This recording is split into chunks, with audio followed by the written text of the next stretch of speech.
Welcome to the Explainer. Today, we're going to unlock a really simple secret that will completely transform your English conversations. We're talking about how to ask the right questions, and I promise by the end of this, you are going to feel like a conversation pro. Okay, so let's start with the situation I think every single English learner has faced. That awkward pause. You know, that moment when a conversation just stops.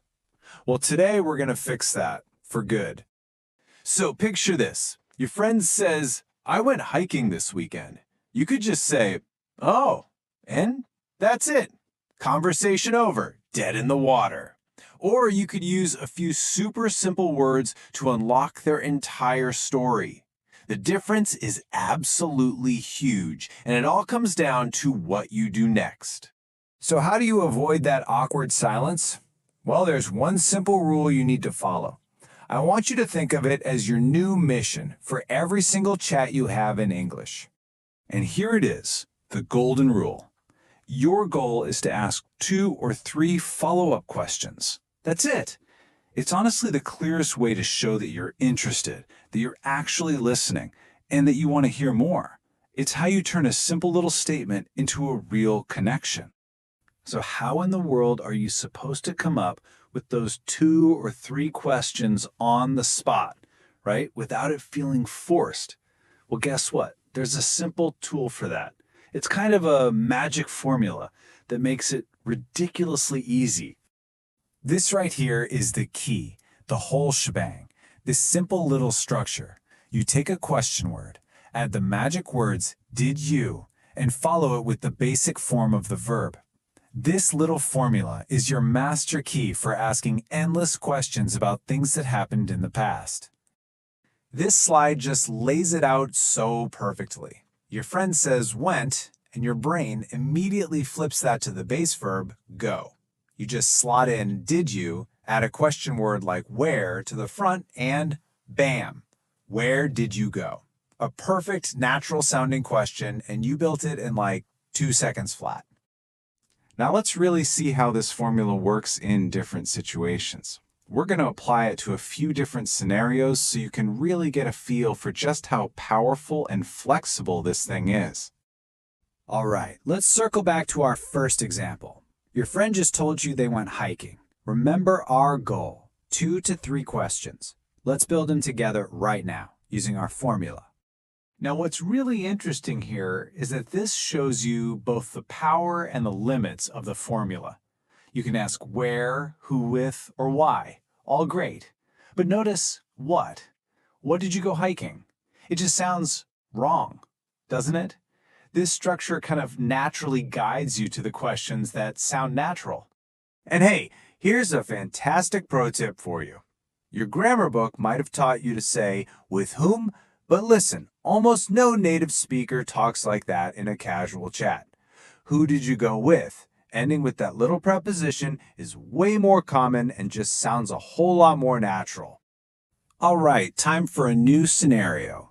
Your friend says, I had dinner at a nice restaurant. Okay, the past verb is had, so our base verb is have. Let's apply the formula. You starting to see the pattern here? Where did you have dinner? Perfect.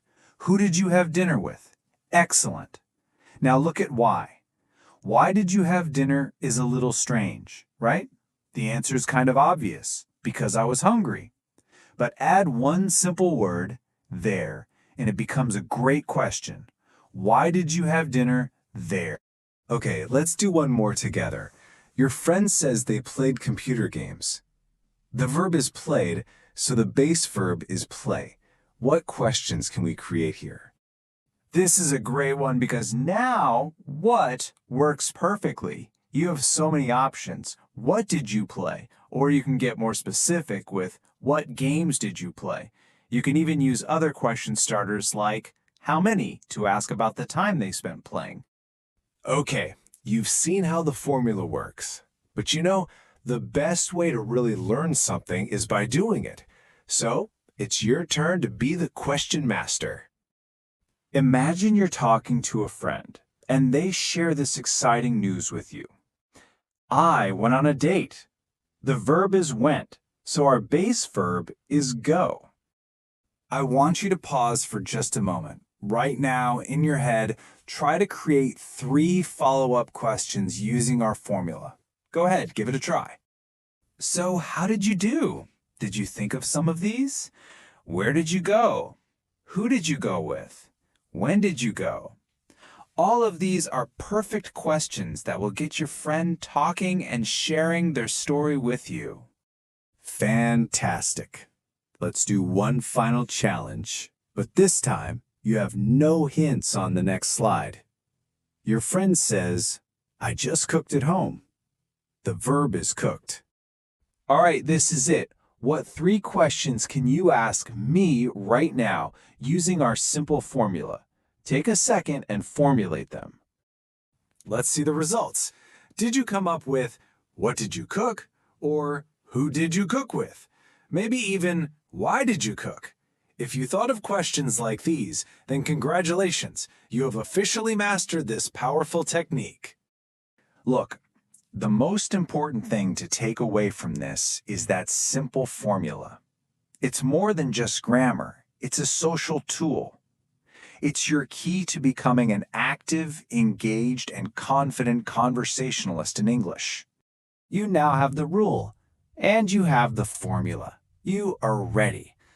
So the only question left is, in your very next English conversation, when someone tells you what they did, what will you ask first?